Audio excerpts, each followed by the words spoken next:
What's up, everybody? I'm Greg Miller, and this is the best beard in the business, Marty Sleva. Someday I'm going to shave this off, and that's going to be weird. You're not going to ever shave that off. Never going to happen. Yeah. Marty, we're here at New York Comic Con. Yep. We went and saw a bunch of PlayStation games. We also got to put on the PlayStation Project Morpheus. The way of the future. And go into the future. Yeah. What'd you think? I liked it. So my demo, I was a knight. Yeah. And it was.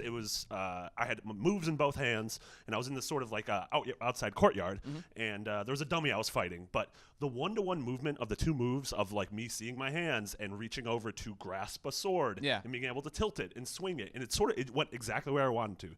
Like this was the first time I've played a VR game and like a motion game where I felt like it was one-to-one movement. Like I didn't feel like there was lag. I felt like every time I did something, it was exactly what I wanted to do, and the outcome was what I thought it would be. Nice. Which is super cool. And so there's a couple weapons. You got to use a sword. You got to use a flail or a morning star that had a chain whip.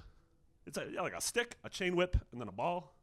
Oh. That's a thing. A flail. Yeah, no, it is. Is that what it's Morning called? star. No, we'll just call it a chain whip. Okay. So you got to use that. So I got to swing it around and then hit the guy, and it felt like it had that momentum. There was a crossbow, and then the demo ended with this massive dragon coming down, and it was like sort of terrifying because I looked up and this thing was just above me and screamed at me, and then it ate me.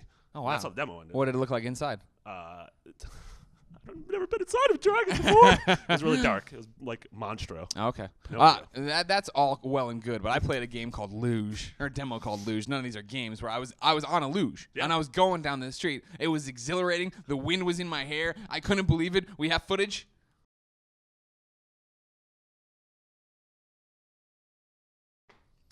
Okay, so yeah, I just tilted my head back and forth a lot, but it was really immersive. It was really immersive, and it was like the video doesn't show it, but in the end, like you're going 200 miles an hour or whatever, and you're coming up on cars, and I did shout out at times. You yelped as you were trying to zigzag in between cars. Because you're in that moment and like tilting it with your head, doing all these different things. It does give that momentum, that feel like holy crap, like this is something that's good. Like I was worried.